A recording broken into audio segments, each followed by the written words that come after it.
Hello dear students, आप लोग कैसे हैं? उम्मीद है कि आप लोग अच्छे ही होंगे और आप लोग की कृपा दृष्टि से हम लोग भी अच्छे हैं। और जस्ट हम लोग पिछला दिन पढ़े थे 12th क्लास का रे ऑप्टिक्स में हम लोग बहुत सारा टॉपिक पढ़ लिए थे, जैसे कि दृष्टि दोष के बारे में हम लोग पढ़ लिए थे और लेंस के बारे में पढ़ लिए थे, हम लोग प्रिज्म के बारे में पढ़ लिए थे, मानव नेत्र के बारे में पढ़ लिए थे, बहुत सारी चीजें हम लोग पढ़ लिए थे। तो देखिए बाबू, जैसे ही हम लोग मानव नेत्र के बारे में पढ़े थे, तब मानव नेत्र में हम बोले थे कि जब प्रकाश होता है उसका प्रतिबिंब रेटिना पर बन जाता है, तो वह सिग्नल के रूप में ना वह ऑप्टिकल नर्व से होते हुए वह हमारे सेरिब्रम तक पहुंचता है। और आपको बता दिए थे जो ऑप्टिकल नर्व होता है, जिसको हम प्रकाशीय तंतुय प्रकाशीय कोशिका बोलते हैं, वह वहां पर दो प्रकार की कोशिका होती है, जिसको हम रड सेल और दूसरा कौन सी बोलते हैं, कॉर्न सेल बोलते हैं। मतलब रड कोशिका, दूसरा कौन सी बोलते हैं, शंकु कोशिका। रॉड जो कोशिका होता है वह रात में देखने के लिए हम लोग को प्रेरित करता है, संवेदनशील बनाता है, जिसके चलते हम रात में ना किसी वस्तु को देख पाते हैं। वहीं देखिएगा जो शंकु कोशिका होता है वह हम लोग को ना रंगों के पहचान कराने में मदद करता है। कौन सा रंग लाल है, पीला है, हरा है, नीला है, यह पहचान कराने का काम करता है। उसको हम शंकु कोशिका बोलते थे। कौन सी बोलते थे बाबू? शंकु कोशिका। किसी किसी व्यक्ति में जैसे जैसे समय बीतता जाता है ना, उम्र ढलता जाता है, तो किसी किसी व्यक्ति में देखिएगा शंकु कोशिका खराब हो जाता है। और जब किसी व्यक्ति की आंख में शंकु कोशिका खराब हो जाएगा तो कोई भी रंग बढ़िया से नहीं पहचान पाएगा। कौन सा रंग लाल है, पीला है, हरा है, नीला है, उसको इसका ज्ञान नहीं रहेगा, वह रंगों को नहीं पहचान पाएगा।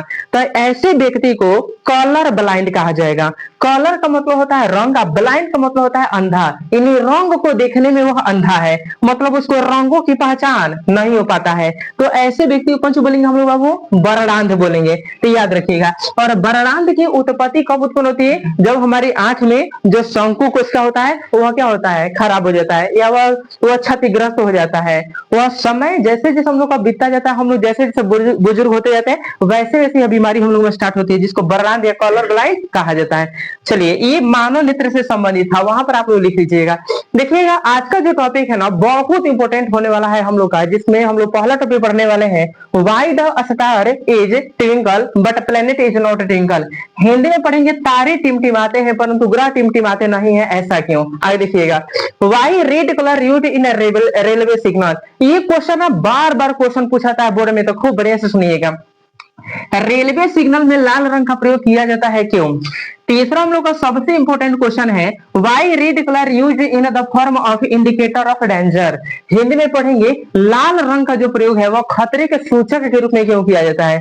अगला नेक्स्ट भी क्वेश्चन है हम लोग का बाबू, why the colour of sky is blue. यानी आकाश का रंग नीला क्यों होता है? हो सकता है दीदी समुद्र का रंग नीला क्यों होता है, कुछ भी। तो यहाँ पर सबसे बेस्ट क्वेश्चन है, आकाश का रंग नीला क्यों होता है। देखिएगा, why the colour of cloud is white. यानी हिंदी में पढ़ेंगे बादल का रंग सफेद होता है क्यों। सारा हम लोग डिटेल्स में सीखने वाले हैं। आगे देखिएगा, इसमें अगला क्वेश्चन होगा कि सन सी, जब हम लोग सूर्य को देखते हैं, red in sunshine and sunset time why. करे कि मतलब सूर्योदय और सूर्यास्त जो समय होता है, जब हम लोग सूर्य को देखते हैं तो वह लाल क्यों दिखाई देता है, रक्त के आकार का क्यों दिखाई देता है, ये सारा चीज हम लोग पढ़ने वाले हैं। और ये क्वेश्चन आपके बोर्ड में हमेशा एगो, इस सारे क्वेश्चन में से ये क्वेश्चन हमेशा रहेगा, इसलिए खूब दिल और दिमाग लगा पढ़िएगा। जैसे पिछला साल का क्वेश्चन पूछा गया 2024 में कि लाल रंग रेलवे सिग्नल में लाल रंग का प्रयोग क्यों किया जाता है। हो सकता है नेक्स्ट बार इसमें कोई क्वेश्चन डाल दे 2 नंबर में, तो ध्यान दीजिएगा।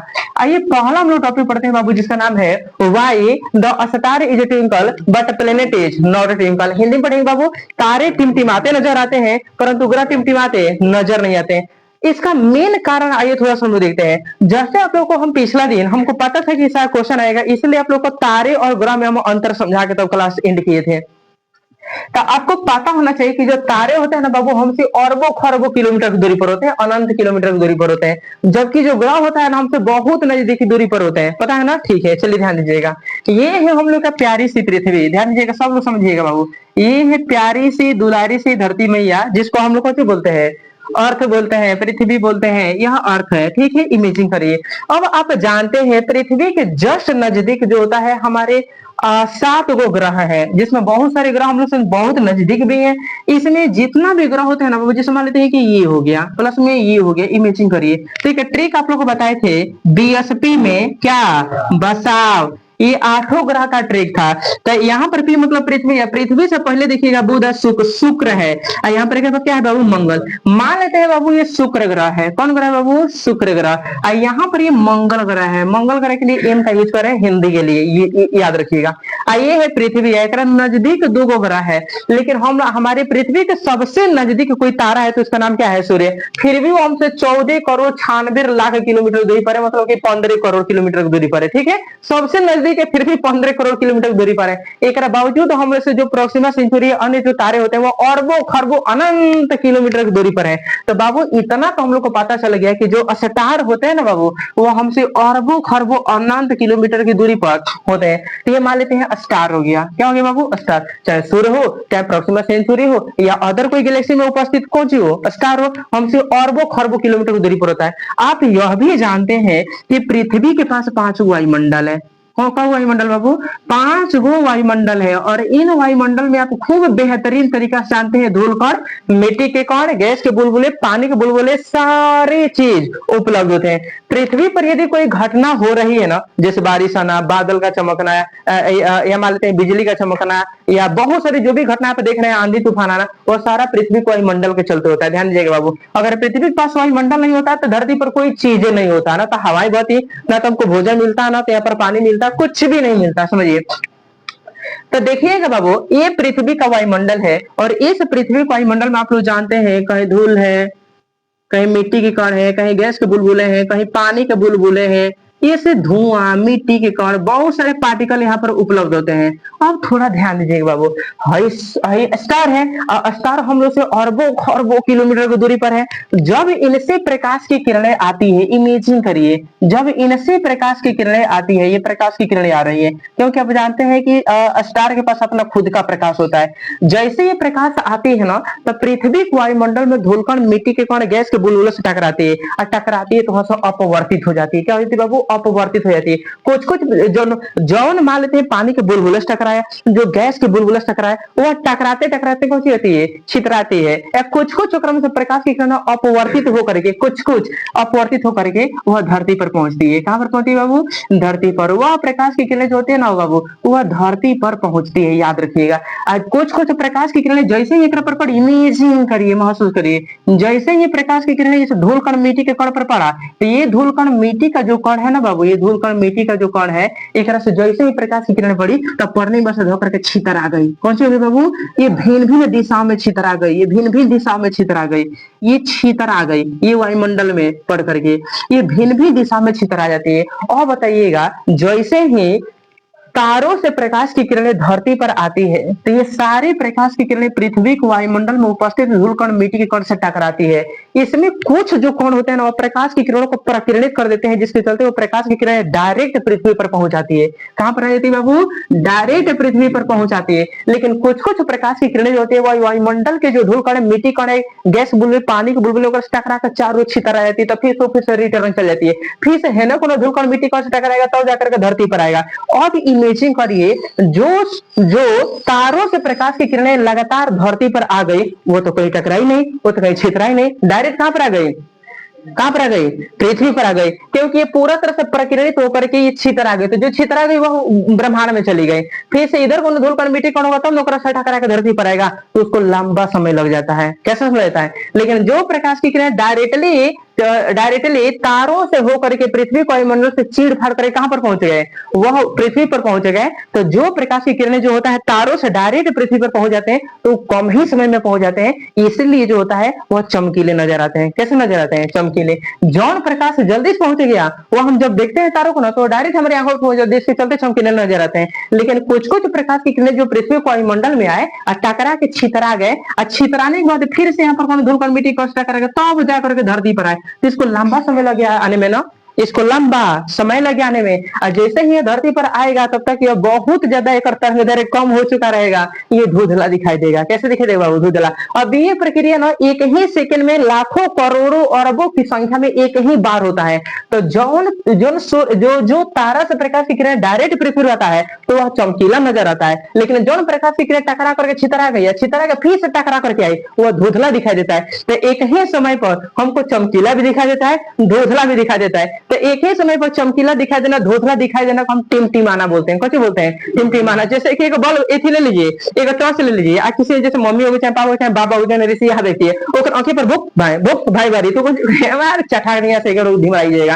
तो देखिएगा जब आप टॉर्च से ओकरा भूख भुकाइएगा ना, भूख भाई को ऑन करिए, कब ऑफ करिए, ऑफ करिए, कब ऑफ करिए, तो इस तरह से भूख भाई करिएगा। तो वही इसमें होता है, जौन तारों से आने वाली प्रकाश की किरणें डायरेक्ट पृथ्वी पर आ जाती है वो हमको चमकीली नजर आती है, लेकिन जो प्रकाश की किरणें वायुमंडल में आकर के छितरा जाती है तो फिर से छितरा कर किसी पार्टिकल्स टकरा के तब धरती पर आती है, लंबा समय लग जाता है, लंबी दूरी तय करनी पड़ जाती है। इसलिए वह जब प्रकाश की किरणें जब धरती पर टकरा करके आती है तो वह धुंधला दिखाई देने लगती है। कैसे दिखाई देता है वो? धुंधला। तो एक ही समय पर चमकीला दिखाई देता है, एक ही समय पर धुंधला दिखाई देता है, तो इसलिए हम लोग को टिमटिमाता नजर आता है। कैसा नजर आता है? टिमटिमाता नजर आता है, क्योंकि सारा प्रकाश एक बराबर नहीं आ रहा है, कोनो एक बार धरती पर पहुंचाया और कोई टकरा कर छितरा के तब आया। यही कारण कि एक ही समय में वह चमकता नजर आता है और एक ही समय में वह धुंधला भी प्रतीत होता है। यही कारण है कि जो तारे होते हैं वह बाबू हमको टिमटिमाते नजर आते हैं। कैसे टिमटिमाते? यह वायुमंडलीय अपवर्तन के चलते हो रहा है। किसके चलते बाबू? वायुमंडल में आए और अपवर्तित होकर के डायरेक्ट पृथ्वी पर आ गए तो चमक रहे, वायुमंडल में आए अब परिकिरणित होकर के तब अपवर्तित होकर के धरती पर आए तब धुंधला दिखाई दे रहे हैं। तो एक ही समय पर धुंधला दिखाई देना, चमकीला दिखाई देना, बार बार धुंधला चमकीला देखने के चलते तारे हम लोग कैसे प्रतीत होने लगते हैं? टिमटिमाते नजर आते हैं। यही कारण है कि तारे टिमटिमाते नजर आते हैं। तो इसको एक शब्द में एक बार और बोलते हैं, लिखिएगा, हम जानते हैं कि तारे पृथ्वी से अरबों खरबों किलोमीटर की दूरी पर, अनंत दूरी पर स्थित होते हैं, इसलिए इनसे आने वाले प्रकाश की किरणों को धरती पर आने में काफी ज्यादा समय लग जाता है।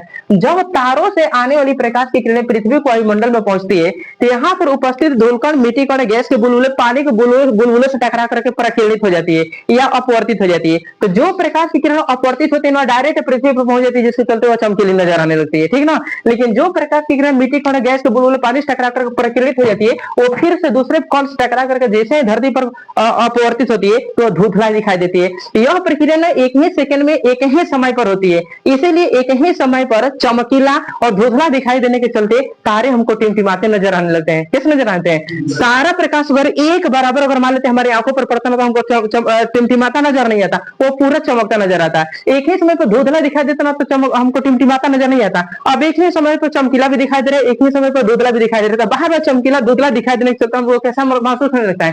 टिमटिमाते नजर आने लगता है। समझ में आ रहा है? ये सारा वायुमंडलीय अपवर्तन के कारण होता है। किसके चलते बाबू? वायुमंडलीय अपवर्तन के कारण होता है। अब बात ये रह गया, ठीक है रात में तारे हम देखते हैं तो टिमटिमाते नजर आते हैं, भुभुकाते नजर आते हैं, लेकिन ग्रह से जो प्रकाश की किरणें आती है वो टिमटिमाते, ग्रह हम लोग को टिमटिमाता नजर नहीं आता है। क्यों? तो सुनिएगा, क्योंकि ग्रह जो होते हैं ना वह पृथ्वी के काफी नजदीक होते हैं, ठीक ना। जब इनसे प्रकाश की किरणें आती है ना तो ये डायरेक्टली पार्टिकल्स टकरा करके एथी हो जाती है, अपवर्तित हो जाती है। इसका जो होता है वायुमंडलीय अपवर्तन लगभग 0 के बराबर होता है, क्योंकि हमसे बहुत नजदीकी पर होती है। बात समझ में आ रहा है? तो ये काफी नजदीक होने के चलते जब ये प्रकाश की किरणें हमारे पृथ्वी को वायुमंडल में होती है तो एक वायुमंडलीय अपवर्तन लगभग 0 के बराबर होता है, इसलिए सारा प्रकाश की किरण टकरा करके धरती पर जाती है, ये छितराई पर नहीं कर पाती है। और जब नहीं छितराएगी तो पूरा का पूरा प्रकाश ग्रहों से कहां पर जाती है? पृथ्वी पर आ जाती है। तो जब एक ही बार पूरा प्रकाश आंख में पड़ जाए तो वह क्या टिमटिमाता नजर आएगा? नहीं, वह चमकता नजर आएगा। यही कारण है कि ग्रह जो होते हैं वह टिमटिमाते नजर नहीं आते, क्योंकि वायुमंडलीय अपवर्तन के कारण होता है। अब क्वेश्चन है कि ग्रह टिमटिमाते नजर नहीं आते हैं क्यों? तो आप लिखिएगा, हम जानते हैं कि जो ग्रह होते हैं वह पृथ्वी के बहुत नजदीक होते हैं। ग्रहों से निकलने वाला प्रकाश जैसे पृथ्वी को वायुमंडल में पहुंचता है तो नजदीकी होने के चलते इसका वायुमंडलीय अपवर्तन नहीं होता है, इसीलिए ग्रहों से आने वाले प्रकाश की किरणें डायरेक्ट धरती पर आ जाते हैं, जिसके चलते हमको टिमटिमाता नजर नहीं आता। कोई भी वस्तु बाबू टिमटिमाता नजर तब आता है जब एक ही समय में हमारी आंखों पर कबो चमकता नजर आए, कबो धुंधला नजर आए, कबो चमकता नजर आए, कबो धुंधला नजर आए। तो एक ही समय में चमकीला और धुंधला दिखाई दे चलते वो हम लोग को टिमटिमाता नजर आता है। इसमें जितना प्रकाश की किरणें होती है पूरा वायुमंडलीय अपवर्तन के चलते एक बार डायरेक्ट कहां पर पहुंच जाती है? वायुमंडलीय अपवर्तन होता ही नहीं है, पूरा का पूरा प्रकाश की किरणें कहां पर आ जाती है? धरती पर जाती है। यही कारण है कि ना तो चमकता नजर आता है ना तो धुंधला नजर आता है, पूरा लाइट एक बार आता है, जिसके चलते हम लोग को पूरा व्हाइट कलर का दिखाई देने लगता है। यही कारण है कि ग्रह टिमटिमाते नजर नहीं आते हैं। अब एक बार ना पूरा एक लाइन में बोल लेते हैं, 1 मिनट में ध्यान दीजिएगा। तारे टिमटिमाते नजर आते हैं परंतु ग्रह टिमटिमाते नजर नहीं आते हैं, ऐसा क्यों? तो ध्यान दीजिएगा, लिखिएगा, हम जानते हैं कि तारे हमसे बहुत ज्यादा दूरी पर, अरबों खरबों अनंत किलोमीटर की दूरी पर होते हैं। जब तारों से निकलने वाली प्रकाश की किरणें धरती पर पहुंचती है तो उनको लंबा दूरी तय करना पड़ जाता है, और जैसे ही पृथ्वी को वायुमंडल पहुंचती है तो वहां पर उपस्थित धूलकण, मिट्टी कण, गैस के बुलबुले, पानी के बुलबुले से टकरा करके अपवर्तित हो जाती है। जितना प्रकाश की किरण अपवर्तित होकर के धरती पर आती है वो तो चमकीला नजर आती है, लेकिन जो प्रकाश की किरणें तारों से निकलने प्रकाश की किरणें वह प्रकिरणित हो जाती है, तब प्रकिरणित होकर के वो अदर यानी किसी अन्य पार्टिकल्स टकरा करके तब धरती पर आती है तो धुंधला दिखाई देती है। तो एक ही समय पर तारों से निकलने वाला जो प्रकाश होता है वह चमकीला और धुंधला एक ही समय में दिखाई देता है, जिसके चलते हमको तारे टिमटिमाते नजर आने लगते हैं। अब ग्रह हम लोग को टिमटिमाते नजर क्यों नहीं आते हैं, तो आप लिखिएगा, हम जानते हैं पैराग्राफ चेंज करके कि जो ग्रह होता है ना वह पृथ्वी के काफी नजदीक होते हैं। ग्रह से निकलने वाला प्रकाश की किरणें जैसे ही पृथ्वी के वायुमंडल में पहुंचते हैं तो पृथ्वी के वायुमंडल में इसका वायुमंडलीय अपवर्तन नहीं के बराबर होता है,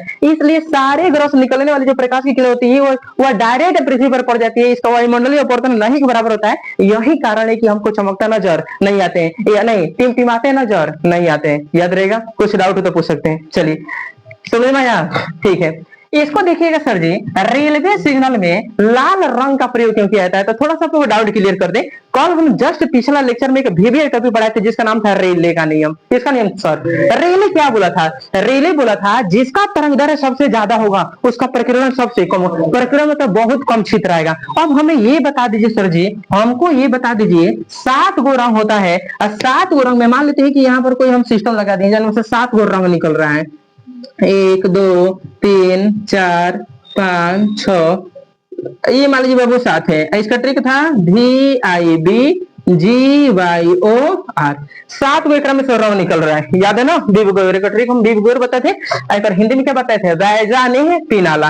बाबू एक जगह है जहां से 7 गो रंग निकल रहे हैं, इमेजिंग करिए और बताइए ना कौन का तरंग दैर्घ्य ज्यादा होता है? आप पढ़ लिए पीछे, तो आप जानते हैं लाल रंग का तरंग दैर्घ्य सबसे ज्यादा होता है और कौन का तरंग दैर्घ्य सबसे कम होता है। तो बाबू इस जगह से अब एक हम पूरा ना लेंगे, इमेजिंग करिए। ये मान लेते हैं कोई सिस्टम है, एक में 2 गो रंग लेंगे, जाना का तरंग दैर्घ्य ज्यादा हो, जाना का तरंग दैर्घ्य सबसे कम हो। एक होता है रेड कलर और एक होता है बाबू वायलेट, होता है ना? तो जैसे ही इस जगह से ये दोनों कलर निकलेगा तो जो रेड कलर कनेक्ट करता है ज्यादा होता है, इसलिए हरा के ये बहुत ज्यादा दूरी तय करेगा, कम ही समय में हरा के बहुत ज्यादा दूर जाएगा। लेकिन वही वायलेट को देख लीजिएगा, जैसे यहाँ पर निकलेगा तो पसर जाएगा, ये दौरे पर इन्हें पसर जाएगा, ये लंबा दूरी तय नहीं कर पाएगा। ये वायुमंडल में जैसे जाता जाएगा ये पसरता जाएगा, ये लंबा दूरी तय नहीं कर पाएगा, जिसके चलते अगर दूर कोई व्यक्ति खड़ा होगा वहां तक यह रंग नहीं पहुंच पाएगा, जिसके चलते इस रंग को वह व्यक्ति नहीं देख पाएगा। लेकिन लाल जो रंग होता है उसका तरंग दैर्घ्य ज्यादा होता है, तो हरा को ज्यादा दूरी तय करेगा, और जितने हरा की ज्यादा दूरी तय करेगा वो ज्यादा डिस्टेंस तक जा पाएगा, और कोई भी व्यक्ति बहुत ज्यादा दूरी पर खड़ा होगा तो उस रंग को आराम से वह देख पाएगा, पहचान पाएगा। समझ में आ रहा है? इसी का मतलब तरंग दैर्घ्य ज्यादा होना है, क्योंकि अब पसरेगा नहीं, ज्यादा दूरी तय कर पाएगा। ये जो होता है दौरे पर पसर जाता है, जिसके चलते ये लंबी दूरी तय नहीं कर पाता है। अब हमें बता दीजिए रेलवे जो सिग्नल होता है उसमें हम रंग प्रयोग क्यों करेंगे लाल रंग का?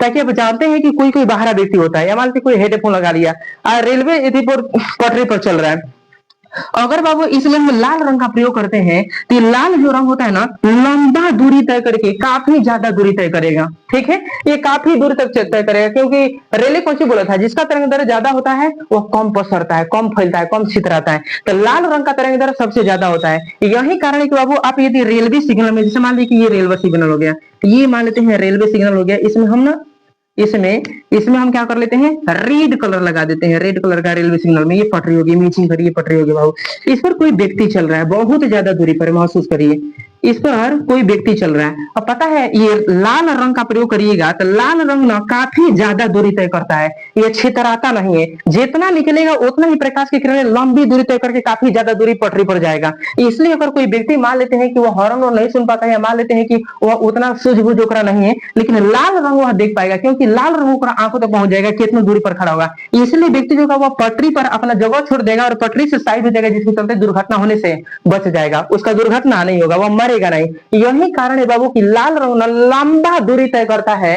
अब वह देखिएगा ऐसी का मौसम हो, जैसे एथी का मौसम आता है, जाड़ा का मौसम देखिए सूर्य का प्रकाश नहीं होता है तो पूरा कौन सी होता है, शीत घेरा रहता है ना, कुहासा।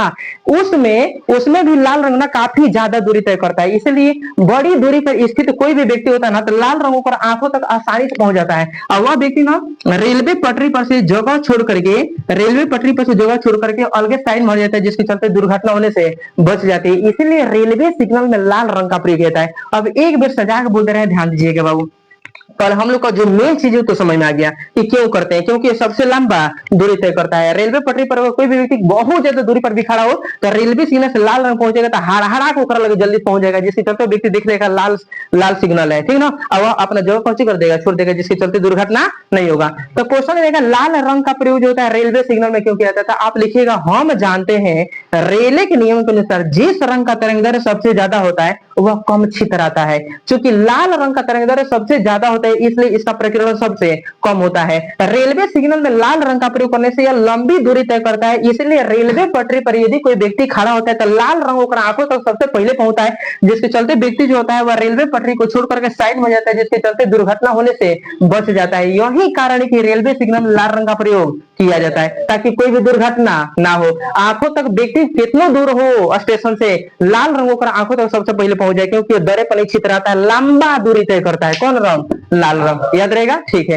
तो अगर क्वेश्चन पूछ देता है रेलवे सिग्नल में लाल रंग का प्रयोग क्यों किया जाता है, आप सही से लिख पाइएगा। समझ में आया कि नहीं आया? ठीक है बाबू, आगे हम अगर देख लें लाल रंग का प्रयोग खतरे के रूप में क्यों किया जाता है, खतरे के सूचक रूप में क्यों किया जाता है। अब आप चलिए ठोरी है, चाहे मान लेते हैं कोई ऐसा जगह चली जाए, ओकरा बाद पहाड़ हो, पहाड़ के बाद मान लेते हैं एथी हो, खाई हुई हो, जैसे खाई आप लोग देखे बाबू, ठोरी चल जाइएगा घूमने वहां पे, तो हम लोग पहाड़ पर चढ़े थे ना, तो वहां पर एक रेड कलर का झंडी टांग दिया था सब, और वहां पर एक बोर्ड पर लिख दिया था सब कि आगे जाना माना है, ऐसा लिख दिया था, तो आगे जाना माना है, आगे खतरा है, नहीं जाना है। वहां पर एक कांटे का ना बना करके 4 दीवारी लगा दिया था सब खोरी में, ठीक ना बाबू, ध्यान दीजिए। क्यों किया जाता है? अगर कोई व्यक्ति जाने अनजाने में उस एरिया को क्रॉस कर रहा है लेकिन हमको पता है कि आगे खतरा है, तो इसीलिए लाल रंग के कपड़े का प्रयोग कर देता है, या लाल रंग के वहां पर कोई ऐसा सिग्नल लगा देता है जो व्यक्ति की आंखों तक लाल रंग का तरंगदैर्घ्य होकर आंखों में सबसे पहले पहुंचे। और आदमी देख ले लाल रंग है, और वह लाल रंग जानता है कि लाल जो रंग होता है वह खतरा का सूचक रूप में होता है, इसलिए वो अपना जगह छोड़ देता है, जिसके चलते खतरा होने से बच जाता है। तो लाल रंग का प्रयोग खतरे के सूचक रूप में क्यों किया जाता है? आप लिखिएगा, रेले के नियम हम जानते हैं कि जिसका तरंगदैर्घ्य सबसे ज्यादा होता है वह कम छितराता है, और जिसका तरंगदैर्घ्य कम होता है वह ज्यादा छितराता है। क्योंकि लाल रंग का तरंगदैर्घ्य सबसे ज्यादा होता है, इसलिए जब यह किसी जगह से निकलता है तो कम ही समय में लंबा दूरी तय कर पाता है, और वह दूर स्थित व्यक्ति की आंखों तक सबसे पहले पहुंच जाता है, जिसके चलते वह व्यक्ति जो होता है लाल रंग को देख लेता है, और वह अपना जगह जहां पर खतरा होने वाला होता है उस जगह से साइड हो जाता है, अलग हो जाता है, खतरा होने से बच जाता है। इस प्रकार से किसी व्यक्ति का खतरा ना हो जाए, वह मर ना जाए, एक्सीडेंट ना हो जाए, इसीलिए लाल रंग का प्रयोग खतरे के सूचक रूप में लिया जाता है, ताकि व्यक्ति जो होता है वह दुर्घटना होने से बच जाए। याद रहेगा, ठीक है, सजा के लिखना रहेगा बाबू। चलिए, तो ये 3 क्वेश्चन आप लोग समझ लिए बाबू। चौथा क्वेश्चन देखिएगा, इसका नाम है why the colour of sky is blue, आकाश का रंग नीला। अच्छा बताइए, अबे रेलवे सिग्नल में हमें ब्लू रंग का प्रयोग कर दें, किस रंग का बाबू?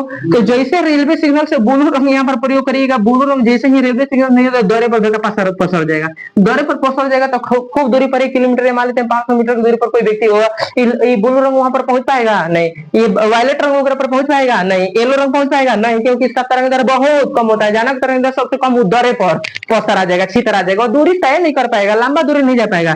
यही कारण है कि बाबू लाल रंग का प्रयोग ना सिग्नल में किया जाता है, चाहे खतरा में किया जाता है। बाकी दूसरा रंग का हम प्रयोग नहीं करेंगे, क्योंकि वो दौरे पर कौन हो जाएगा, छितर आ जाएगा, लंबा दूरी तय नहीं करेगा। जानक तरंगदैर्घ्य सबसे ज्यादा, वो सबसे ज्यादा लंबा दूरी तय करता है, याद रहेगा। अचानक तरंगदैर्घ्य सबसे कम, वो दौरे पर कौन हो जाएगा, छितर आ जाएगा, लंबा दूरी तय नहीं करेगा। इसलिए लाल रंग का प्रयोग खतरे के सूचक में किया जाता है, या मान लेते हैं रेलवे सिग्नल में किया जाता है, ताकि दुर्घटना किसी व्यक्ति का न हो। समझ में आ गया होगा, ठीक है। इसको देखते हैं हम sir ji, why the colour of sky is blue, आकाश का रंग नीला क्यों होता है? खूब बेहतरीन फिगर के माध्यम से समझाना, ध्यान दीजिएगा। ये हमारी प्यारी सी पृथ्वी है बाबू, ध्यान दीजिएगा, समझिए बढ़िया से। ये हमारी प्यारी सी दुलारी सी पृथ्वी है, और ये ना हम लोग का प्यारा सा दुलारा सा खतरनाक बाबा है, जिसको कौन सी बोलते हैं, सूर्य। आइए, क्या है सर? हाँ, प्यारी सी दुलारी से क्या है, धरती है, धरती मैया है। इमेजिंग करिए, धरती मैया, धरती मैया क्यों? क्योंकि 8 ग्राम यही जगह जहाँ पर हम लोग खा सकते हैं, पी सकते हैं, रह सकते हैं, इसलिए लेकर प्यार से धरती मैया कहा जाएगा।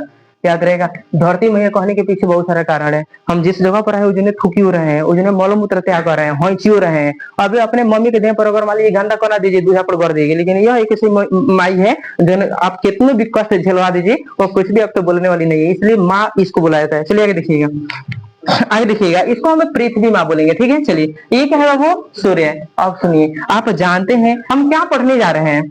आकाश का रंग नीला क्यों होता है? थोड़ा सा आपको बता दे, हमारा जो मानव नेत्र होता है ना वह 576 मेगा पिक्सल का होता है। कितना बाबू?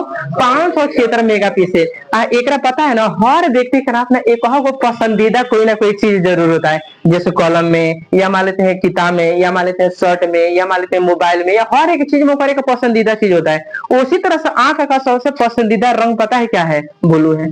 कौन है? ब्लू। हम एक्सपेरिमेंटली आंख का सबसे पसंदीदा रंग कौन है? ब्लू है। इसलिए देखिए जो बड़ा बड़ा रईस होता है, बिजनेसमैन होता है, वो अपना शर्ट में अधिकांश देखिएगा ब्लू रंग का सिवा के पहनता है, सब अट्रैक्टिव होने के लिए। कैसा होने के लिए? अट्रैक्टिव होने के लिए। ब्लू जो रंग होता है ना वह अट्रैक्शन पावर ओकरा में ज्यादा होता है। देखिएगा डॉक्टर जितना होता है वहां पर, देखिएगा डॉक्टर जहां पर बैठा रहता है वहां पर देखिएगा या तो ग्रीन कलर का या तो ब्लू कलर का पर्दा पीछे लगाता है, क्योंकि वो अट्रैक्शन पावर होता है। जहां पर फोटो खिंचवाइएगा वो पीछे कहा पता भैया लाल रंग का पर्दा कहना लगी लो, देखिए वो कहेगा ना लाल रंग बढ़िया ना खेला, हरी बढ़िया खेला, तो वहां पर देखिएगा तो ग्रीन लगाएगा या तो ब्लू लगाएगा, क्योंकि ब्लू और जो ग्रीन होता है ना आंख का सबसे प्रेमिल या सबसे संवेदनशील या सबसे बेहतरीन या सबसे चॉइस वाला रंग होता है। कौन रंग बाबू? ब्लू रंग। बताइए हमारी आंखों को सबसे प्रिय रंग कौन सा पसंद है? अब बताइए नहीं, यही कारण कि ब्लू और जो ग्रीन होता है भगवान सारे पेड़ पौधों का रंग बनाए। काश सारे पेड़ पौधों का रंग लाल होता तो खतरा का सूचक होता, आदमी देखिए डरा जाता। इसलिए ग्रीन और ब्लू भगवान बना दिए। इसलिए जहां पर फोटो खिंचवाया जाता है चाहे जो डॉक्टर होता है वो देखिएगा वहां पर पर्दा किस रंग का रखा रहता है? लोग ब्लू या ग्रीन रंग का, याद रहेगा। ठीक है, तो बड़ा बड़ा जितना भी बिजनेसमैन होता है नौकरी कपड़ा दिखेगा अधिकांश ब्लू और ग्रीन पहनता है सब। हमने के तो लाल प्योर में बीजी ध्यान दीजिए, तो हमें लाल दिखाई देना चाहिए। और देखिए बाबू, तो हम क्या समझ रहे थे, हमारी आंखों को सबसे ज्यादा कौन सा रंग पसंद है?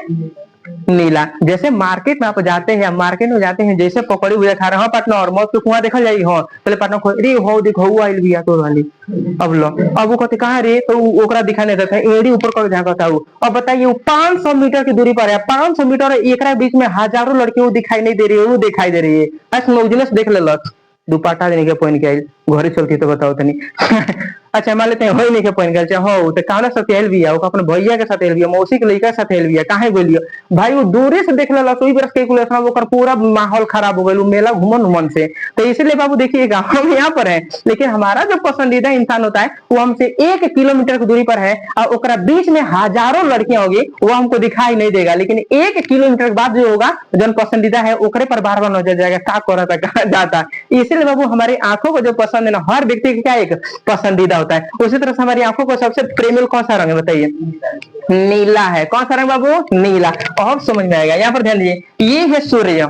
कौन सी बाबू? सूर्य। ये क्या है? पृथ्वी है। इमेजिंग करिए, सूर्य है, कौन सी है? पृथ्वी है। भूलात भटकत कबो कबो ऐसा देखिएगा कि बूढ़े बारात में अभी पहुंच गए, वो भी पहुंच गए, अब धड़कना चालू काहे के बा ई बारात में ओकरा टेंशन बना रहेगा भाई भाई रे उन्हें बरती और लेके जो बर बाबू है ओकरा से 5-6 गइल वर्ष खतरनाक खतरनाक। ऐसे में जौन में बरतिया है दूल्हा बाबू के भी 2-4 गो भाई आइले सब, तो टेंशन बना रहता है, बार बार खाना छोड़ के जाइए क्या करता है, डर बना रहा है। जैसे घरे जाइएगा तो काहे वहां पर गिर लेते, काहे बरमाला छोड़ देते, काहे बर बाबू को लड्डू खिले है, टेंशन बना रहता है ना, तो प्रेमी होता है। कौन सी होता है बाबू? प्रेमी। तो बाबू यहाँ पर ध्यान देना है, ये अर्थ है। कौन सी है? अर्थ। केयर करने वाला इंसान है, ऊपर ध्यान दीजिए, ये अर्थ है। कौन सी बाबू? अर्थ। यहाँ पर देखिए बाबू, ये रहा पृथ्वी का वायुमंडल। और सीखिए सर जी, सब सीखना जरूरी है, हम लोग साइंस वाले थे क्या हुआ। चलिए ये पृथ्वी है, ये पृथ्वी क्या है? वायुमंडल है। एकरा में धूल कण है, एकरा में धूल कण है, एकरा में मिट्टी के कण है, एकरा में गैस के बुलबुले हैं, पानी के बुलबुले हैं, धुआं वहां है, पार्टिकल है, पाखी उड़ रहा है, पेड़ पौधे की सड़ी गड़ी पत्तियां उड़ रही है, बहुत सारे पार्टिकल एकरा में उड़ रहे हैं। जैसे ही सूर्य का प्रकाश होता है ना बाबू, सूर्य का प्रकाश इन पार्टिकलों पर पड़ेगा, तो इन पार्टिकलों पर पड़ने के बाद से सीधी सी बात ये छितर आ जाएगा। कौन सी हो जाएगा बाबू? ये छितर आ जाएगा, ये सभी दिशा में धक्का छितर आ जाएगा। कुछ कुछ प्रकाश की किरणें प्रकिरणित होकर के धरती पर आएगी और कुछ कुछ प्रकाश की किरणें कौन सी हो जाएगी बाबू? छितर आ जाएगा, दौरे पर से छितर आ जाएगा, पूरे ब्रह्मांड में पसर जाएगा। कुछ कुछ धरती पर भी आएगा, ये खाली ऊपर छितर आएगा, ये चारों दिशाओं में छितर आ जाता है। इमेजिंग करिए, महसूस करिए, ये चारों ओर छितर आ जाता है।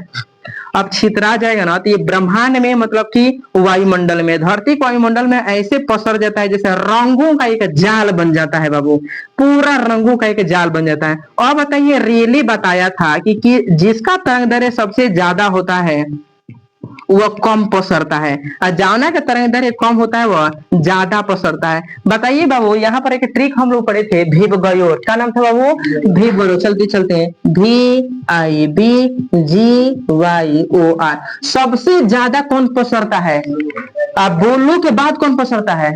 नहीं, वायलेट के बाद कौन पसरता है? इंडिगो। इंडिगो के बाद सबसे ज्यादा कौन पसरता है?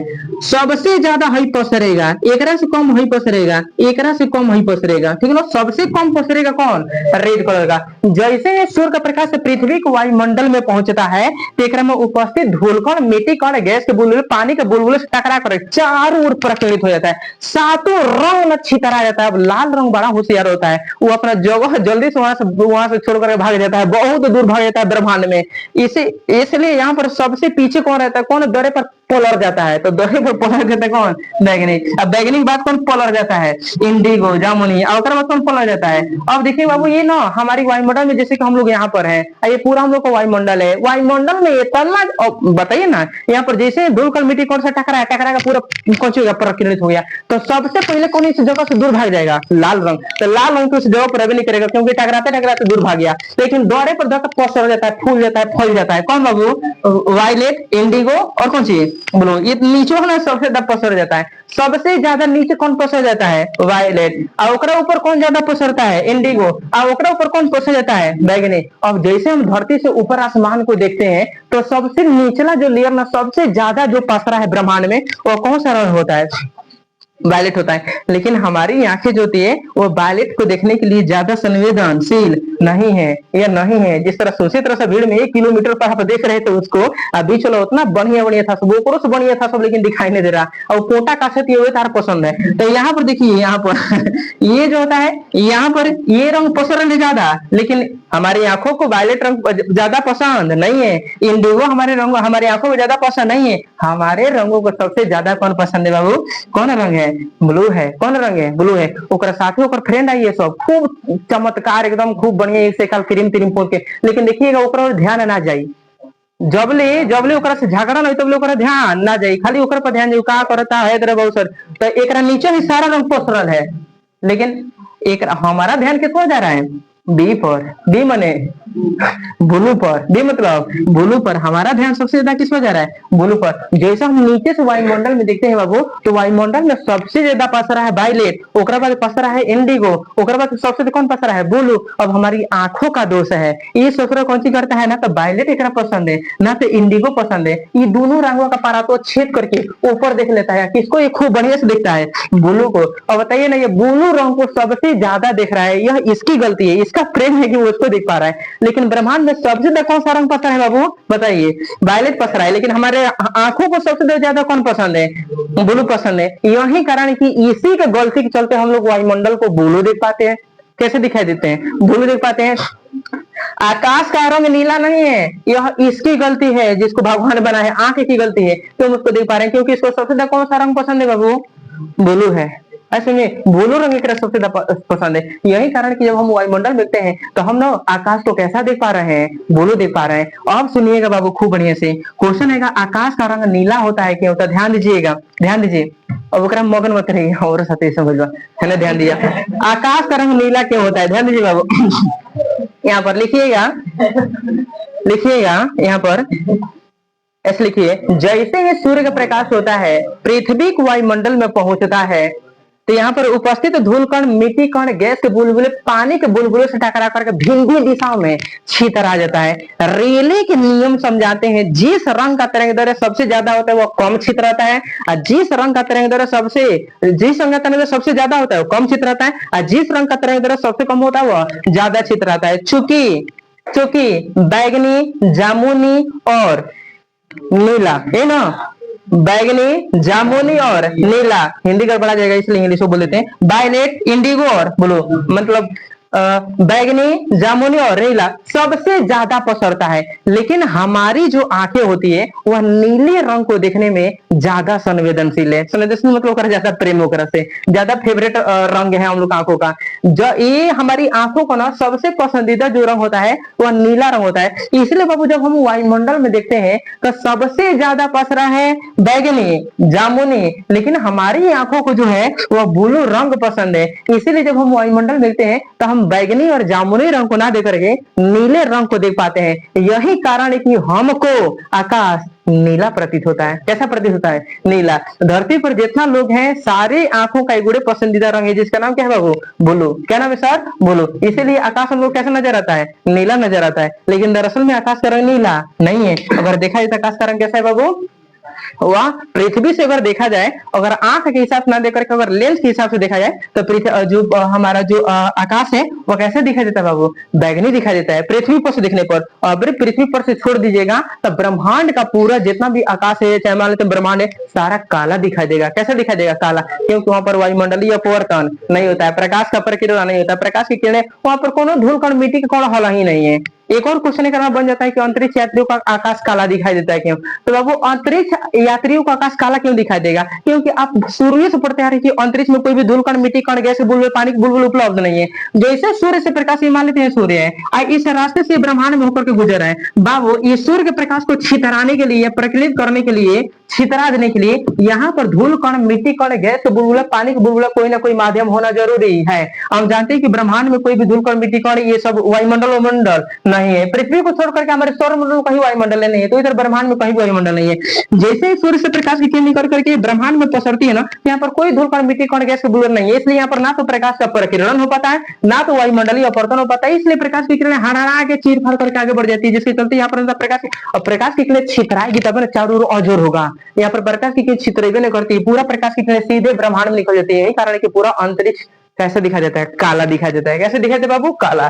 याद रहेगा अंतरिक्ष यात्रियों को आकाश काला क्यों दिखाई देता था? आप लिखिएगा, हम जानते हैं कि अंतरिक्ष में वायुमंडल नहीं है, अर्थात वहां पर धूल कण, मिट्टी के कण, गैस के बुलबुले, पानी के बुलबुले उपलब्ध नहीं है। जैसे ही सूर्य का प्रकाश अंतरिक्ष से होकर के गुजरता है, यहाँ पर धूल कण, मिट्टी कण, गैस के बुलबुले, पानी के बुलबुले उपलब्ध नहीं होने के चलते यहाँ से न प्रकाश का ना तो प्रकीर्णन हो पाता है, न तो वायुमंडलीय अपवर्तन होता है। इसलिए सूर्य का प्रकाश ना हरा करके जो होता है अंतरिक्ष से होकर के ये ब्रह्मांड के अलग अलग क्षेत्रों में चला जाता है। वायुमंडलीय अपवर्तन नहीं होने के चलते, प्रकाश का प्रकीर्णन नहीं होने के चलते वहां का पूरा क्षेत्र जो था अंधेरा बन जाता है। यही कारण कि अंतरिक्ष यात्रियों को आकाश काला दिखाई देता है। पृथ्वी को छोड़ करके जैसे आप ऊपर जाइएगा 10,000 किलोमीटर का आप ऊपर चलिएगा तो पूरा ब्रह्मांड आपको काला दिखाई देगा, क्योंकि वहां पर वायुमंडल नहीं है। पृथ्वी पर ही वायुमंडल। इसे जब हम लोग ऊपर पर देखते हैं तो पूरा कोनो रंग बिरंगा बहुत सारी चीज दिखाई दे रहा है। इसका मेन वजह हमारे पृथ्वी पास क्या है? वायुमंडल है। पृथ्वी छोड़ दीजिएगा तो कहीं भी वायुमंडल नहीं है। यही कारण है कि पूरा ब्रह्मांड कैसे दिखाई देगा? अंधेरा हो जाएगा। वो तो साइंटिस्ट उतना मैंने नॉलेज होता है, सब पढ़ा लिखा रहता है, सब एक्सपेरिमेंट कर रहता है सब, तो इसीलिए ब्रह्मांड जाता है सब पूरा ब्रह्मांड अंधेरा रहता है, तो ऊपर कोनो माथे ऊपर पढ़ा नहीं पड़ता है। एगो नॉर्मल हमनी के पढ़ने वाला लड़का को अगर मान लेते हैं कि ब्रह्मांड लेकर छोड़ देगा, पूरा दुनिया अंधेरा हम लोग को दिखाई देगा। हम लोग पता नहीं चलेगा हम लोग कहाँ है। तो जिन्हें पागल होकर गए तो हार्ट अटैक हो जाए तो ब्रेन मर जाएगा, हम लोग पागल हो जाएंगे। महसूस करिए ना सर जी, ना वहां पर धरती मिलेगा, ना कहीं पकड़ने के लिए कोई चीज मिलेगी, हम लोग कहाँ है कुछ मसली, पूरा अंधेरा हो जाए। बुझा रहा है? और धरती ये तो बुझा रहा है कि हाँ घर में बनी तरह टूट आ रहे हैं तो कुछ धारा जा रहा है। हमारे ब्रह्मांड में चले जाएगा तो वहां पर क्या पकड़िएगा? तो इसलिए गड़बड़ा जाएगा। तो इसलिए अंतरिक्ष यात्री को आकाश कैसा दिखाई देता है? कैसा? काला। अच्छा, चंद्रमा हम लोग को कैसा दिखाई देगा जब अंतरिक्ष में चले जाएंगे? तो काला, क्योंकि चंद्रमा पर वायुमंडल नहीं है। क्वेश्चन पूछ देगा अंतरिक्ष यात्री को चंद्रमा कैसे दिखाई देता है? काला। अंतरिक्ष यात्रियों को मंगल ग्रह कैसे दिखाई देता है? काला। अरे ब्रह्मांड का हर चीज कैसे दिखाई देता है? काला, क्योंकि वहां पर वायुमंडल नहीं है। समझ में आ गया होगा। एक बार और बोल देते हैं, आकाश का रंग नीला होता है क्यों? ध्यान दीजिएगा बाबू, ऐसे लिखिएगा। रेले के नियम से हम जानते हैं कि जिस रंग का तरंगदैर्घ्य सबसे ज्यादा होता है वह कम छितराता है, जिस रंग का तरंगदैर्घ्य सबसे कम होता है वह ज्यादा छितराता है। जब सूर्य से प्रकाश की किरणें निकल करके पृथ्वी को वायुमंडल में पहुंचती है तो यहाँ पर उपस्थित धूलकण, मिट्टी के कण, गैस के बुलबुले, पानी के बुलबुले से टकरा करके भिन्न भिन्न दिशा में छितरा जाती है, जिसके चलते पूरा जो ब्रह्मांड हमारा होता है ना वह बैगनी, वह जामुनी और ब्लू रंगों से ढक जाता है। क्योंकि लाल रंग का तरंगदैर्घ्य ज्यादा होता है, इसलिए वो वहां से बहुत ज्यादा दूरी, वो वहां से जल्दी से भाग जाता है। लेकिन बैगनी, जामुनी और जो ब्लू रंग होता है, नीला रंग होता है, वह दौरे पर पूरा पसर जाता है, जिसके चलते पूरा ब्रह्मांड जो होता है वो हम लोग का बैगनी, जामुनी और नीले रंग का हो जाता है। क्योंकि हमारा जो आंख है वह नीले रंगों को बहुत ज्यादा पसंद करती है, यह नीले रंगों को देखने के लिए ज्यादा संवेदनशील है। इसीलिए जब हम लोग ब्रह्मांड में देखते हैं या आकाश में देखते हैं तो हमारी जो आंखें है ना बाबू, वह बैगनी, जामुनी रंग को ना देख करके वह ब्लू रंग को यानी नीले रंग को देख लेती है। यही कारण है कि हम लोग का आकाश नीला प्रतीत होने लगता है। कैसा प्रतीत होने लगता है? नीला। तो आकाश का रंग नीला होता नहीं है, पूरा आकाश काला है, लेकिन हम लोग को दिखाई कैसा देता है? नीला। किसके चलते? हमारी आंखों के चलते। याद रहेगा? ठीक है, ये समझ में आ गया होगा। आगे चलिए बाबू। इसका नाम है बाबू, बादल का रंग सफेद क्यों होता है? देखिएगा, बादल का रंग ना हर मौसम में वो बदलता रहता है, लेकिन अधिकांश बादल का रंग कैसा होता है? सफेद, व्हाइट कलर का होता है। ऐसा क्यों? आइए देखते हैं। देखिएगा सर जी, बादल का रंग सफेद क्यों होता है? खूब बढ़िया से समझिएगा, ध्यान दीजिए। देखिए, ये है प्यारा सा सूर्य। क्या है बाबू? सूर्य। ये सन है, ये सूर्य है। ठीक है बाबू, ध्यान दे रहा है। आइए ना, ये हम लोग की प्यारी सी दुलारी सी क्या है? धरती मैया। ये अर्थ है, अर्थ है, अर्थ है। इमेजिंग करिए। आप जानते हैं जो बादल होता है ना, वह पानी की छोटे छोटे बूंदों से मिल करके बना होता है, पता है ना? जो बादल होता है इसका निर्माण किससे होता है? पृथ्वी पर जितना पानी है, सूर्य भगवान उकरे के तो गर्म करके भाप बना देते हैं, भाप बनाते हैं ना। यही भाप जो होता है बाबू, उड़ करके ऊपर जाता है, तब कौन सी किस में बदल जाता है? बादल बन जाता है। यही बादल बन जाता है। इमेजिंग कर लीजिएगा। ऐसे एक बरौरी बना देते हैं, देखने में अच्छा लगेगा, दो दो जोड़ा हो जाएगा। आप पृथ्वी को इतने के नीचे बना देते हैं।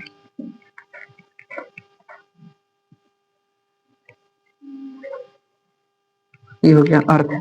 ध्यान दीजिएगा बाबू, बादल जो होता है वह पानी के छोटे छोटे बूंदों से मिलकर के बना हुआ होता है। इमेजिंग कर लीजिए, ये पानी की छोटे छोटे बूंदों से मिलकर के बना हुआ होता है। ये है हम लोग का प्यारा सा दुलारा सा सूर्य भगवान। इससे प्रकाश की किरणें आएगी। इमेजिंग कर लीजिए, जैसे इससे प्रकाश की किरणें आती है तो ये पानी की बूंदों पर पड़ती है। कहां पर पड़ेगी बाबू? पानी के बूंदों पर, यानी बादल पर पड़ेगी। महसूस करिए, मिला देते हैं। ऐसे एक लेके आए, एक ऐसे लेके आए, तीनों को मैं समझ में आ जाएगा। एक ऐसे लेके आए सर जी, महसूस करिए, ऐसे लेके आए। पानी की जो बूंदे होती है ना बाबू, वह प्रिज्म के जैसा काम करती है। किसके जैसा? प्रिज्म। अब प्रिज्म क्या करता है? प्रकाश की किरणों को तोड़ देता है। एक प्रिज्म में जब प्रकाश की किरणों को गुजारेगा ना, तब प्रकाश की किरणों को तोड़ देगा। अगर इसे हटा के जोड़िए तो आप लोग जानते हैं टूटे हुए सारे प्रकाश की किरणों को जोड़ देगा। प्रिज्म का काम है प्रकाश की किरणों को तोड़ना और जोड़ना। अब बादल जो होता है ना, पानी की बूंदों से ही मिलकर के बना हुआ होता है। जैसे ही सूर्य का जो प्रकाश होता है इस पानी की बूंदों से होकर के गुजरता है, तो बाबू याद रखिएगा, ये जो पानी की बूंदें होती है ना, ये प्रकाश की किरणों को 7 रंगों में तोड़ देती है। कितने रंगों में? 7 रंगों में। 4, 5, 6, ये हो गया 7। 7 रंगों में तोड़ देती है। फिर इसका भी वही काम है। 1, 2, 3, 4, 5, 6, 7, ये 7 रंगों में तोड़ देती है। इसको भी तोड़िए। 1, 2, 3, 4, 5, 6, 7, ये 7 रंगों में तोड़ देता है।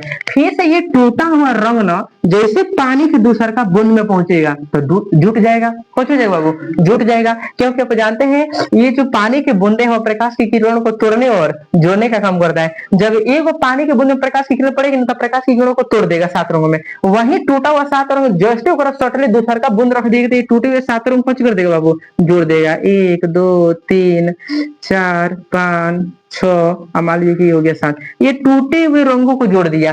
फिर से जैसे ये दूसरका में पहुंचेगा तो फिर से 7 रंगों में टूट जाएगा। कितने रंग बाबू? 7 रंगों में। 1, 2, 3, 4, 5, 6, 7, मान लीजिए 7 रंग है। फिर से ये दूसरका जैसे पानी की बूंद में पड़ेगा ना, तो फिर से कौन सी हो जाएगा?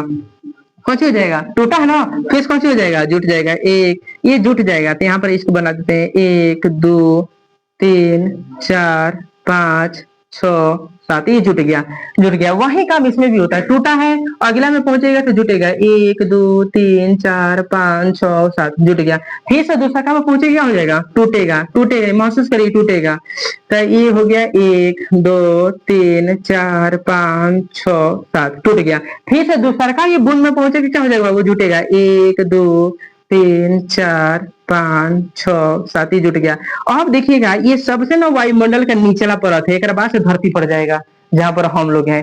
जैसे ही ये जुटा हुआ प्रकाश की किरण, अब हम लोग बहुत न देखे हैं, ये पूरा यही वायुमंडल जाने में जुट रहा है, यहाँ से 10 किलोमीटर से स्टार्ट हो जाता है। जैसे ही जुटा हुआ प्रकाश की किरण जैसे हम ऊपर देखते हैं ना, तो हम लोग बहुत ज्यादा नजदीकी पर होते हैं। अब एक बाद पानी की बूंद नहीं है, बादल का अंतिम छोर है, ठीक ना। तो ये डायरेक्ट रूप से बाबू यही काम इसमें होगा, टूटेगा जुटेगा, ये पूरा जुट गया, फिर से मैचिंग कर जुट गया, फिर से एक में टूट जाएगा, 7 रंगों में टूट जाएगा, फिर से एक में आएगा ना तो जुट जाएगा, 3 4 5 6 7, ये हो गया, ये जुट जाएगा। और जैसे ही जुटेगा ना, और जैसे हम लोग धरती पर से मान लीजिए कि हम यहाँ पर है, मैचिंग करिए, यहाँ पर है, जैसे हम लोग के पास पहुंचेगा तो हाड़ हाड़ आगे पहुंचेगा।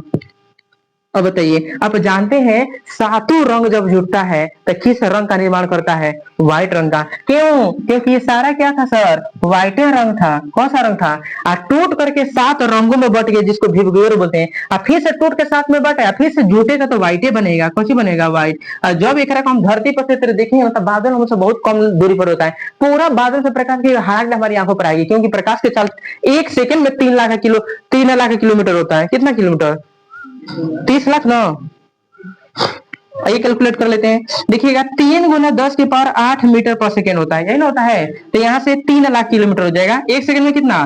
3 लाख किलोमीटर। याद रखिए, 3 लाख, 30 लाख नहीं, 3 लाख 1 सेकंड में कितना?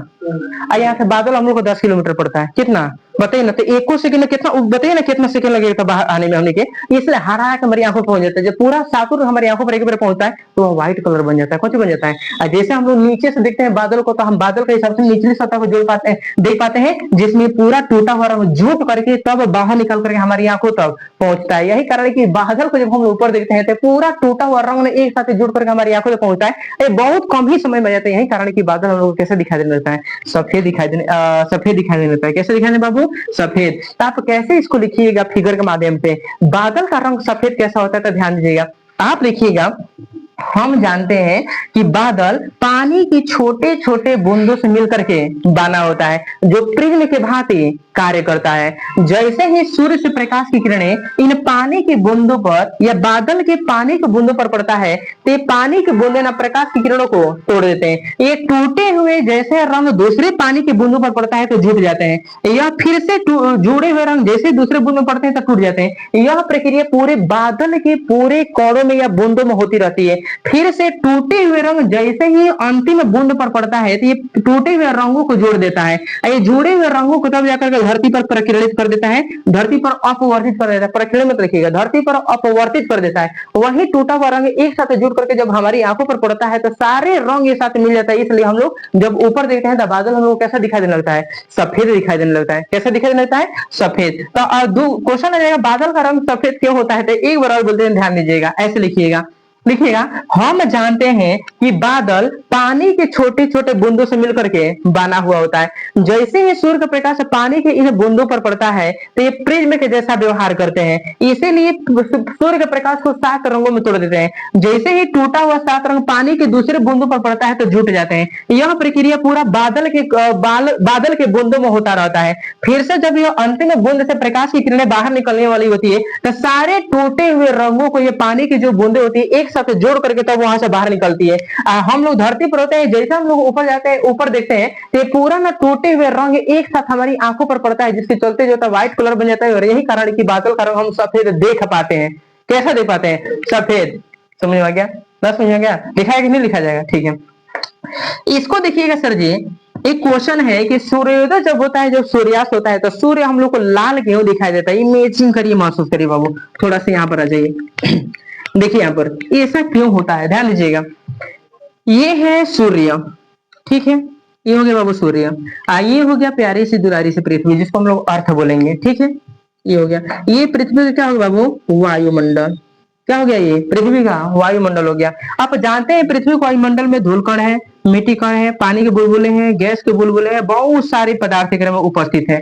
जैसे ही सूर्य का जो प्रकाश होता है बाबू, इन बूंदों पर पड़ेगा, इमेजिंग करिए, इन पार्टिकलों पर पड़ेगा, इन पार्टिकलों पर पड़ेगा, इमेजिंग करिए, महसूस करिए, पार्टिकलों पर पड़ेगा तो क्या हो जाएगा? पार्टिकलों पर पड़े बस छितर आ जाएगा। कौन सी जगह बाबू? छितर आ जाएगा। अब हम ये बताइए, छितराएगा तो सारा रंग, छितराएगा तो सारा रंग। लेकिन बता दीजिए यहाँ पर छितराने के बाद सबसे हड़हड़ा के सबसे ज्यादा दूरी कौन तय करेगा? लाल रंग। कौन दूरी तय करेगा? लाल रंग। क्योंकि रेले बता दिया था जिसका तरंग दैर्ध्य सबसे ज्यादा वो कम छितराएगा, जो सबसे कम छितराएगा वो हड़हड़ा के सबसे ज्यादा दूरी तय करेगा। जैसे ही वायुमंडल के इन कोरों से टकराता है तो लाल रंग का तरंग दैर्ध्य सबसे ज्यादा होता है। यहाँ से छितराएगा तो जैसे कि पसरेगा, हड़हड़ा के भाग जाएगा। तो हड़हड़ा के भागेगा तो उस दिशा में पृथ्वी भी पड़ती है। कौन पड़ती है बाबू? पृथ्वी भी पड़ती है, याद रखिएगा, पृथ्वी भी पड़ती है, याद रखिएगा। और जैसे ही हम लोग सूर्योदय सूर्यास्त के समय जब हम लोग देखते हैं तो यहाँ पर याद रखिएगा पूरा हरा करके लाल रंग हमारी आंखों तक जल्दी पहुंच जाता है, याद रखिएगा। यही कारण है कि सूर्योदय सूर्यास्त के समय सूर्य हमें लाल दिखा देता है। एक कारण हुआ है, दूसरा कारण समझिएगा। जब सूर्योदय सूर्यास्त होता है ना तो यह एक ऐसा समय होता है जहां पर पृथ्वी और सूर्य ना एक दूसरे से काफी ज्यादा दूरी पर होते हैं, याद रखिएगा। यही वह समय है जब सबसे ज्यादा दूरी पर होते हैं जिसको सूर्योदय सूर्यास्त कहा जाता है। जैसे ही 12 बजे दोपहर का समय होता है तो सूर्य और पृथ्वी एक दूसरे के काफी नजदीक हो जाते हैं, याद रखिएगा। इसलिए सूर्य का पूरा प्रकाश धरती पर आकर के गिर जाता है। यहाँ पर प्रकिरण नाम का कोई चीज नहीं होता है, इसलिए पूरा प्रकाश की किरण धरती पर आके धब गिर जाता है। लेकिन जब सूर्योदय सूर्यास्त का समय होता है ना बाबू, उस समय पृथ्वी और सूर्य एक दूसरे से काफी ज्यादा दूरी पर होते हैं। इस समस्या को या इस जगह को क्षितिज कहते हैं। कौन बोलते हैं? अच्छा, कबो कबो छत पर खड़ा हो जाइएगा और खूब दूर देखिएगा पूरा शरीर में ऐसा प्रतीत होता है कि यही बादल जा करके ना धरती पर मिल गया है। ऐसा प्रतीत होता है कि हरपुर गांव है, मान लेते हैं गांव है, ये बादल जो है ना बाबू ऐसे जाकर के, बादल मतलब आकाश, ये आकाश जाकर के ना ऐसे जाकर कौन सी हो गया है? धरती से मिल गया। महसूस हो रहा है कि यही धरती है, खेत खलियान पूरा हो गया वहां पर, ये बादल जाकर के माने आकाश जो है ना पूरा आकाश, ये आकाश जाकर के ऐसे मिल गया है। तो जिस जगह यह फील होता है उस जगह को क्षितिज कहा जाता है। कौन सी बोलते हैं? क्षितिज, याद रखिए, उसको हम क्षितिज बोलते हैं। तो याद रखिएगा सूर्योदय और सूर्यास्त जब होता है ना तो सूर्य और पृथ्वी एक दूसरे से क्षितिज पर होते हैं, मतलब सबसे ज्यादा दूरी पर होते हैं। यही वो समय होता है जहां पर सूर्य और पृथ्वी एक दूसरे से ज्यादा दूरी पर होते हैं। इसलिए सूर्य के प्रकाश को ना धरती तक आने में लंबा समय लग जाता है। वह 8 मिनट जो 20 सेकंड आप समय देखते हैं वह 12 बजे वाला टाइम बताया गया कि सूर्य के प्रकाश को धरती पर आने में मिनिमम कितना टाइम लगेगा। तो 12 बजे वाला कैलकुलेशन है। अभी आप सूर्योदय सूर्यास्त के समय अगर सूर्य का स्पीड देख लीजिए प्रकाश के चाले का, तो 8 मिनट 20 सेकंड जो समय आप देखते हैं वह ज्यादा हो जाएगा, याद रखिएगा। अब मिनिमम समय कितना होता है बाबू? 8 मिनट 20 सेकंड। 12 बजे वाला कैलकुलेशन है। सबसे देखा जाए कि सबसे नजदीक समय कब लगेगा, सबसे कम समय कब लगेगा? तो जब सूर्य कितना पर हो? 12 बजे पर हो, तो उस समय सूर्य पृथ्वी से सबसे नजदीकी पर होता है। इसलिए पूरा प्रकाश की किरणें कहां पर रहती है? धरती पर गिर जाती है, कम समय में, 8 मिनट 20 सेकंड में। अच्छा, जब सूर्योदय और सूर्यास्त होता है ना बाबू तो सूर्य और पृथ्वी जो होता है ना एक दूसरे से काफी ज्यादा दूरी पर होते हैं, मतलब कि क्षितिज पर होते हैं। देखा जाएगा इस प्रकार से सूर्य के प्रकाश को ना लंबा दूरी तय करना पड़ जाता है। और जब लंबा दूरी तय करना पड़ जाता है तो यही प्रकाश की किरणें जैसे ही पृथ्वी वायुमंडल में पड़ती है तो यहाँ पर धूल कण, मिट्टी कण, गैस के बुलबुले, पानी के बुलबुले टकरा करके भिन्न दिशा में छितरा जाती है। क्योंकि यहाँ पर लाल रंग का तरंग दैर्ध्य जो होता है ना सबसे ज्यादा होता है, इसलिए बहुत कम छितराता है। और यही कारण है कि यहाँ से टकराने वाला सूर्य डायरेक्ट पृथ्वी पर पहुंचता है। और जैसे सूर्योदय और सूर्यास्त के समय हम सूर्य को देखते हैं तो सूर्य से आने वाली प्रकाश की किरणें हमारे वायुमंडल टकरा कर हड़ाक हमारी आंखों पर पहुंचता है। यही कारण कि लाल रंग का तरंग दैर्ध्य सबसे ज्यादा नहीं चलते, सबसे ज्यादा दूरी तय कर पाता है और पृथ्वी पर वायुमंडल टकराने वाला सबसे पहले पहुंचता है। यही कारण है कि सूर्य के समय हम लोग उसको लाल देख पाते हैं। कैसे देख पाते हैं? लाल। और समय दूरी जितने सूर्य को बढ़ाइएगा पृथ्वी से वैसे सूर्य और ही हम लोग को लाल दिखाई देने लगेगा। क्योंकि उतना दूर से आने के लिए सबसे पहले हमारी आंखों पर कौन पहुंचेगा? बैगनी रंग पहुंचेगा कि लाल रंग पहुंचेगा? लाल रंग। क्योंकि लाल रंग का तरंग दैर्ध्य कौन होता है? ज्यादा होता है। लाल रंग का तरंग दैर्ध्य ज्यादा होता है, हराड़ा हमारी आंखों तक पहुंचेगा, बैगनी तो उजले दर पर पहुंच जाएगा। इसीलिए अगर कोई वस्तु बहुत ज्यादा दूरी पर हो तो हम लोग को लाल रंग का दिखाई देगा। क्योंकि जब पृथ्वी वायुमंडल में पहुंचेगा तो सबसे पहले कौन पहुंच रहा है? लाल रंग। लाल रंग टकरा कर हमारी आंखों तक पहुंचेगा, जिसके चलते वो वस्तु हम लोग कैसे दिखाई देने लगेगी? लाल दिखाई देने लगेगी। तो बाबू एक बार और ही बोल देते हैं, सूर्योदय होता है या सूर्यास्त होता है तो उस समय सूर्य हम लोग को रक्ताभ या लाल क्यों दिखाई देता है? तो ध्यान दीजिएगा, आपको लिखना है सूर्योदय और सूर्यास्त के समय सूर्य और पृथ्वी एक दूसरे से क्षितिज पर होते हैं, अर्थात एक दूसरे से सबसे ज्यादा दूरी पर होते हैं।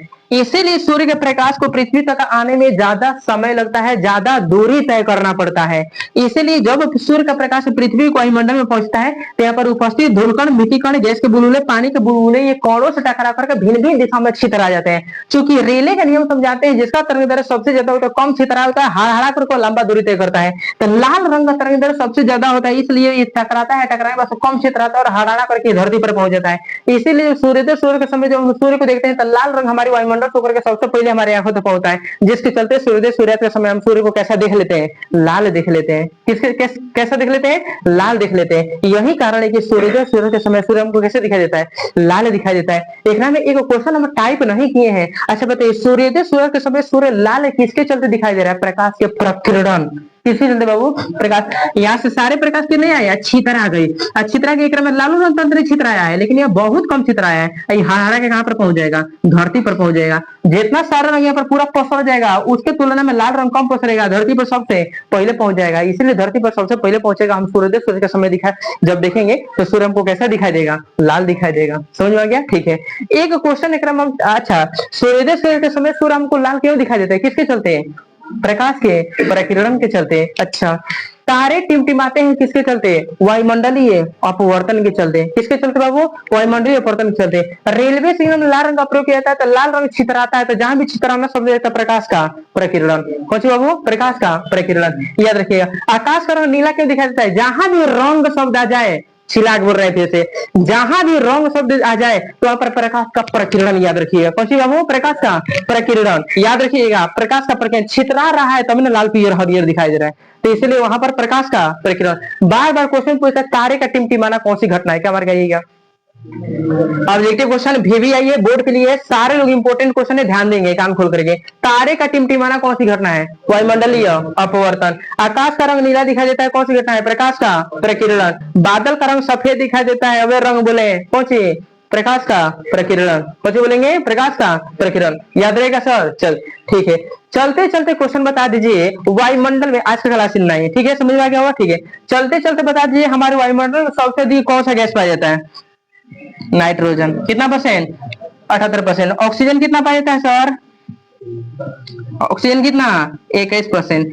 कार्बन डाइऑक्साइड कितना पाया जाता है सर, तो 0.003%। याद रखिएगा। अच्छा, ये तो हमारा हो गया वायुमंडल में। अगर हम पूछे थे ब्रह्मांड में सबसे अधिक कौन सा गैस पाया जाता है, तो यूनिवर्स में, कहा, यूनिवर्स में सबसे अधिक कोई गैस पाया जाता है तो उसका नाम है हाइड्रोजन।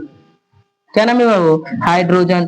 चलते चलते क्वेश्चन पूछ दिया जाएगा कि बताइए सूर्य के प्रकाश में कितने रंग होते हैं, 7 रंग होते हैं। चलते चलते क्वेश्चन पूछ दीजिएगा, बता दीजिए कि रेलवे सिग्नल में किस रंग का प्रयोग किया जाता है, लाल रंग का। क्वेश्चन पूछ दीजिएगा, बर्डांत की समस्या कब आती है, जब, ऑप्शन में, किसी व्यक्ति की आंख में शंकु गायब हो जाता है, जब किसी व्यक्ति की आंख में कोन गायब हो जाता है, जब किसी व्यक्ति की आंख में नेत्रलेस गायब होता है, जब रेटिना गायब हो जाता है। कौन सी बार कहिएगा, शंकु गायब हो जाता है। यदि कोई रंग हमको लाल पीला हरा नीला दिखाई देता है तो इसका जिम्मेवार कारक कौन है आंख में, कौन, बताइए बताइए बताइए, शंकु कोशिका है। कौन कोशिका है बाबू, शंकु कोशिका है। ये पूरा डाटा समझ में आ गया होगा, ठीक है। और कुछ पूछना है, नहीं, ठीक है, चलिए।